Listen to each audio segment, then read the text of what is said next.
Oke, cek 1 2 3. Kita coba dulu. Nah, kita cepet-cepet aja ya ini. Saya lagi di luar. Saya lagi di Warzel. Transisi dulu. Nah, kelihatan ya di luar ya kita ya. Jadi kita langsung bahas aja di modul 3 di sini ada apa aja. Karena udah ngerekam kan. Oke, udah ngerekam. Kita minimize dulu. Nah, di sini ada WP scan. Cara penggunaan WP scan ini sebenarnya dia untuk nge-scan WordPress aja ya. Makanya kita di sini sudah setup ada WordPress database sama WordPress. Nah, WordPress sudah kita install lewat Docker. Jadi kita bisa nyerang diri kita sendiri. Kalau misalnya kalian nyerang, jangan nyerang diri kalian sendiri, tapi nyerang di kampus aja ya. Di kampus sudah disediain virtual mesinnya. Jadi kalian sudah harusnya bisa nyerang di sana. Cuma karena saya posisi nggak di kampus, nah saya cuma bisa praktikum dari saya sendiri aja ya. Makanya itu saya install WordPress sama WordPress DB dulu di sini untuk testing WordPress-nya dulu. Ntar ini kita tadi habis nyoba-nyoba kok. Kita clear dulu. Udah kelihatan ya di sini saya ada apa di sini. Kita bisa scan dulu. Untuk WordPress-nya saya taruh di localhost saya. Jadi kita mau pakai nmap localhost. Di sini ada port 8080 yang saya open. Bentar ya. Kayaknya localhost biasa ini apa? Gak ada kok. Oh, di sini ada ya. Oh, port 8000, sorry. Port 8000 apa?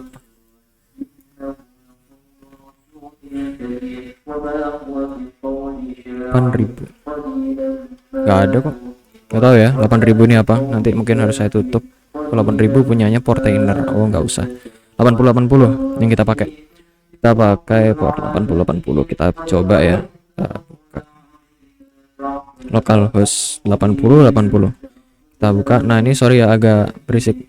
Ada orang ngaji di depan soalnya. Ntar ini kita tutup dulu. Kita logout. Kita bikin seolah-olah kita nggak tahu ya username sama passwordnya apa. Nah, caranya biar kita mau bisa nyari di WordPress ini vulnerability-nya apa, kita bisa pakai WP scan. Kita clear dulu WP scan main URL ini aja dulu. Oke, ini aja. Jadi ini WP scan main URL http usernya apa, URL-nya apa ya. Ini ya, diingat-ingat ya. Oke. Nah, kalau sudah ini kan kelihatan nih. Di sini kita bisa lihat-lihat plugin yang dipakai sama si WordPress-nya ini tadi. Nah, WP scan itu cuma bisa bekerja di web yang ada WordPress-nya aja. Jadi kita bisa lihat di sini dia WordPress. Tapi kalau misalnya dia nggak ada WordPress-nya ya nggak bisa di-scan pakai WP scan karena WP scan itu WordPress scanner. Oke, kalau misalnya kayak gini dia nggak ada apa-apanya. Karena apa? Karena di WordPress ini belum saya installin plugin dan lain sebagainya yang dia memang vulnerable. Tapi di WordPress ini kalau misalnya kita baru install dan belum kita benar-benarin, nah itu ada vulnerability di mana kita bisa lihat username dari adminnya. Gimana caranya? Itu kita bisa pakai argumen enumerate apa username ya. Oke, kita enter aja. Nah, misalnya kita enter, kita lihat terus. Nah, di sini ada username admin ya yang kita bisa cobain. Nah, kalau misalnya kita coba biasanya di WordPress itu biasanya username-nya passwordnya admin, usernya admin, passwordnya admin juga. Ya, pas kita coba ternyata nggak bisa. Karena apa? Karena passwordnya saya ganti ke yang lebih sulit. Gimana caranya biar kita bisa nge-crack password itu tadi? Nah, di webnya WP Scan sendiri itu udah dikasih tahu gimana caranya. Di sini ada min password. Jadi kita bisa WP Scan. Habis itu kita bisa pakai passwords. Habis itu ininya yang password.txt ini dia itu adalah word list. Nah, kalau di Kali Linux ada word listnya di USR share atau word list. Nah, atau kalian bisa download di rockyou.txt. Ini adalah password list yang paling sering dipakai. Jadi kalian download ini rockyou.txt, habis itu kalian bisa pakai ke word list. Oke. Kalau di sini sih saya sudah ada rockyou.txt. Jadi kita enter aja. Nah, rockyou.txt-nya harus sama di folder yang lagi kalian operasikan gitu ya. Kalau misalnya di sini saya kebetulan ada di user share word list. Jadi saya harus jadi ke situ dulu baru bisa pakai itu. Nah, di sini usernya tadi sama, kita udah kelihatan admin. Habis itu di sini ada tulisannya sukses. admin 1234568 gitu. Valid combination found, username-nya admin, passwordnya 1234568. Nah, kita cobain ya, apakah itu benar. Kita login admin 1234568. Kita enter. Nah, itu dia benar. Ini udah masuk ke admin dashboardnya, berarti sudah selesai. Nah, itu bahayanya WP Scan. Gimana cara nutupnya? Cara nutupnya adalah pakai WordPress hardening. Kalau nggak salah itu ada plugin-nya ya. Nanti kalian cari sendiri. Kita cepet-cepet aja ke Hydra. Hydra di sini kita lihat disuruh. Hydra ini apa sih? Tools dia buat brute force login. Ya, entah itu FTP, SSH, RDP dan lain-lain sebagainya. Ini kebetulan juga di sini ada telnet, HTTP, HTTPS, SMB, semuanya bisa dilihat.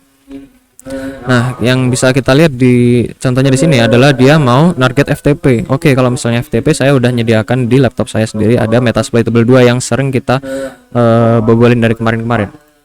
Kita lihat dulu IP address-nya. Di sini saya bikin bridge, makanya nggak masuk ke localhost. Jadi kita bisa nmap. Habis itu ini.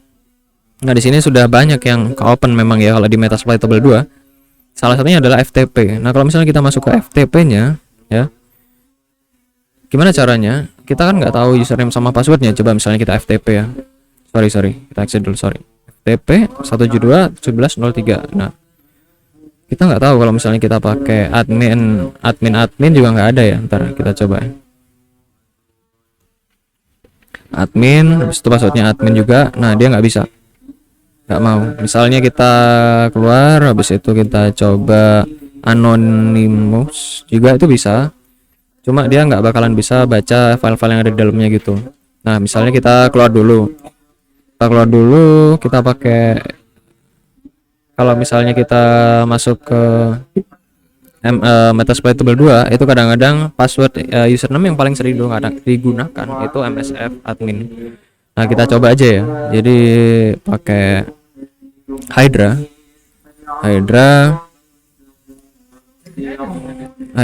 habis itu apa ya ininya. Ini udah ada historinya. Nah, sini ada Hydra min L ya untuk list username-nya, tapi L kecil ini artinya username-nya udah kita tahu. Stop P, kalau misalnya P kecil ya kita udah tahu passwordnya. Misalnya L besar ya username-nya kita nggak tahu, pakai wordlist itu bisa juga. Nah, tapi ini kita udah tahu username-nya tapi passwordnya belum tahu, makanya kita pakai wordlist ini.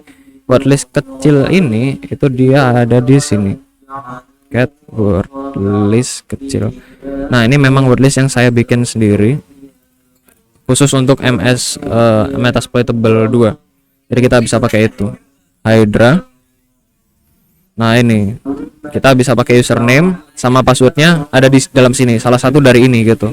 Jadi kita langsung enter aja, kita nge-tag. Nah, dia langsung bakalan keluar host sekian, login MSF admin, password MSF admin, 1 dari 1, target successfully completed. Jadi dia langsung bisa udah ke ada motor berisik guys. Jadi langsung bisa MSF admin. Nah, kalau misalnya kita cara buktikannya adalah FTP ke sana, habis itu username-nya MSF admin, passwordnya juga MSF admin juga, enter. Nah, ini dia bisa. Nah, nggak kayak yang tadi kalau misalnya kita pakai anonymous, kita pakai TLS nggak bakalan keluar apa-apa. Kalau misalnya kita di sini tulisannya adalah vulnerable gitu, kita exit ya. Nah, kayak gitu cara pakai Hydra. Sekarang kita mau pakai SQL Map. Nah, kalau SQL Map ini setiap implementasi agak beda-beda ya. Kita clear dulu. Ini mungkin agak bingung ya kalau misalnya nanti di kampus. Cuma kita cobalah di sini. Di sini di Metasploitable 2 itu ada namanya DVWA. DVWA ini adalah kita lakukan dulu ya. Nah, DVWA ini adalah Damn Vulnerable Web App. Jadi web app yang benar-benar dibikin vulnerable, jelek banget. Jadi jangan dicoba buat dibikin public. Admin username-nya, itu passwordnya password. Oke, karena kita udah masuk, habis itu di sini ada SQL injection. Seolah-olah kayak kita udah masuk ke dalam panel usernya ya. Cuma kita mau nyoba SQL injection di sini. Ini adalah salah satu menu dari latihan ya. Ini buat latihan gitu. Jadi kita misalnya masukin user ID-nya 1, kita submit ya, dia bakalan keluarnya admin, misalnya 2. Nah, ini kayak apa ya? Manajemen user gitulah. Nah, tapi kalau misalnya kita bikin kayak gini, kita cari di sini. Di sini ada namanya SQL injection payload list. Jadi di sini adalah payloadnya yang bisa dipakai buat SQL injection. Di sini ada salah satunya yang paling sering digunakan sama pembuat modulnya itu ini. Or ini tadi petik, habis itu or petik 2. Pakai copy aja, habis itu kita masukin ke dalam sini misalnya. Ini kalau misalnya dia jelek ya, benar-benar jelek keamanannya, kita submit. Nah, di sini ada error SQL sintaksnya. Jadi yang tadi kita baru masukin itu masuk ke dalam SQL query-nya itu tadi. Ya codingannya jelek gitu. Nah, kalau misalnya kita balik lagi, nah dia nggak bakalan keluar apa-apa sih sebenarnya. Kita submit gitu ya. Nggak bisa keluar apa-apa. Makanya kita mau pakai SQL map itu tadi. SQL map ini apa sih? SQL map itu dia untuk mengotomasi itu tadi yang titik 2 or titik itu tadi, habis itu apalah, itu kita bisa ngambil username sama password bahkan ya dari situ. Maksudnya database data yang ada dalam database itu tadi. Gimana caranya? Kita bisa SQL map min URL, habis itu ininya apa, alamatnya ke sini kita aja ya, biasanya kayak gitu. Coba kita cek. Nah, itu dia mintanya di sini karena dia nggak ada parameter ya, karena dia nggak ada parameternya di dalam URL-nya nih. Kalau misalnya kalian masih ingat di pemrograman web itu dia perlu parameter untuk mengolah data. Ya, kita nggak bisa. Jadi kalau misalnya kita lihat di sini ada form ya, di sini submit itu kan form ya. Kalau misalnya kemarin di pemrograman PHP itu ya. Jadi kita bisa pakai min form, bisa pakai argumen min form itu tadi untuk mencoba form yang ada di situ. Nah, kita bisa tes kayak gitu. Nah, di situ ada redirect ke login. Artinya kita belum login kalau misalnya dari sini. Cuma kan kita udah login dari web browser. Kan beda dia ya kliennya. Di sini kliennya CLI, di situ Firefox. Nanti kalau misalnya kita masuknya lewat Chrome kan harus login lagi juga ya kan? Sama aja. Nah, sama kayak ini. Gimana caranya kita nggak usah login lagi? Karena kita sudah pakai login di sini. Kita pencet F12 di sini buat ngeluarin apa ya namanya user apa sih namanya, developer tools di sini. Nah, di sini ada PHP session ID ini di dalam cookie-nya ya, di dalam storage, habis itu dalam cookie di sini ada 2 cookie. Yang pertama ada PHP session ID sama security. Nah, ini kita bisa ambil dulu ya PHP session ID dan lain sebagainya. Cuma cara yang paling saya suka kalau misalnya di DVWA ya, kalau misalnya kita malas, kita bisa pakai XSS reflected XSS tadi. Nah, di sini ada XSS reflected, kita bisa pakai yang ini. Nah, kan sama nih, ini copy, oke. Nah, sama dengan yang ini. Lihat ya value-nya ya. Ingat-ingat.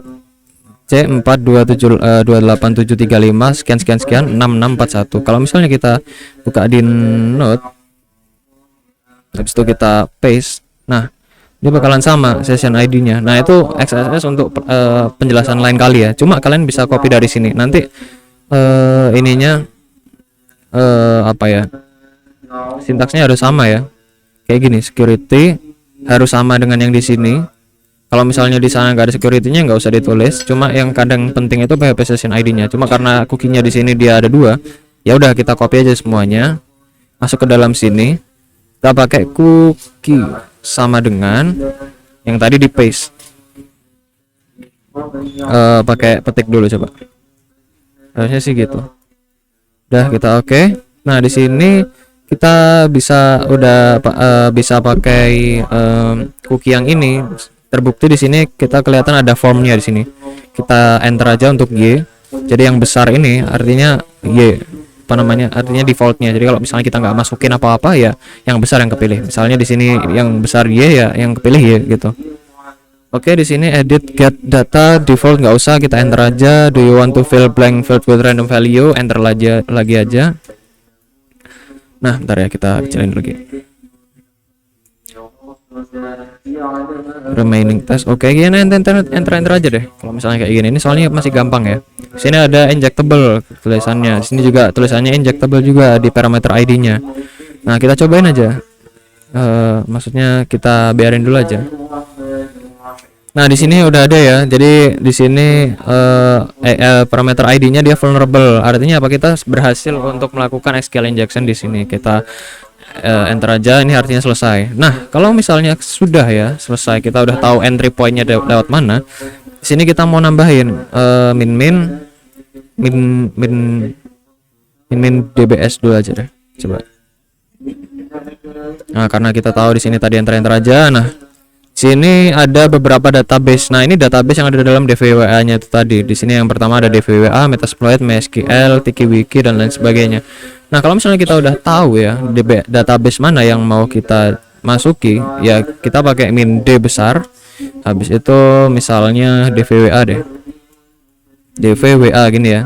Habis itu di bawahnya database itu kan selalu pasti ada table. Nah, ya udah kita min tables untuk nyari tablenya. Enter, kita enter aja deh, gara-gara tadi juga enter ya kan.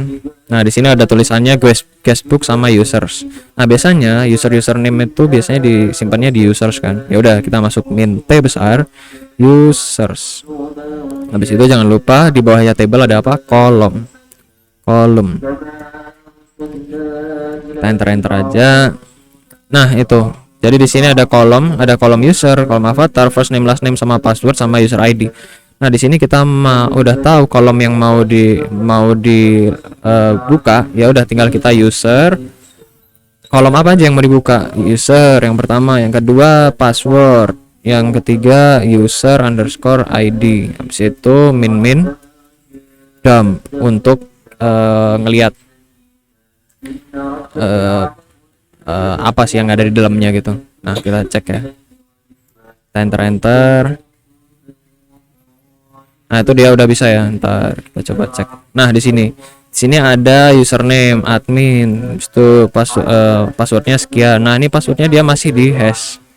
Kalau nggak salah kita lihat di info tag-nya itu, kalau nggak salah untuk password cracking itu di video selanjutnya kalau gitu ya, karena di modul selanjutnya begitu guys. Nah, itu caranya menggunakan ini fullnya ya. Ini caranya menggunakan SQL Map dengan menggunakan cookie ya. Kalau ada yang mau nyoba di sini di DVWA ini ada semua ya, mulai dari SQL injection, ada XSS, ada upload file ya untuk shell dan lain sebagainya. Itu semuanya ada command execution juga yang belum bisa cobain. Brute force juga ada. Oh, command execution ini ada ya, namanya shell shock ya. Nah, itu juga bisa.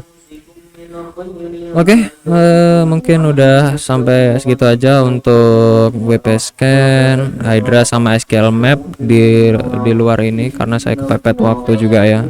Sini skenarionya disuruh bikin pengecekan dan lain sebagainya, dokumen pengamanan non fisik dan lain sebagainya nggak guna ya. Cuma di sini rubrik penilaiannya adalah menemukan kredensial, user dan password untuk mengakses website, menjelaskan kerentanan yang ada, sama pengujian kerentanan, sama hasil yang didapat ya. Semuanya bisa ya lewat situ tadi WP Scan, Hydra, sama bahkan lewat SQL Map juga. Kalau misalnya nanti memang ada database-nya, cuma nanti kita coba dulu ya. Saya juga belum ke kampus sih. Oke, mungkin cukup ya.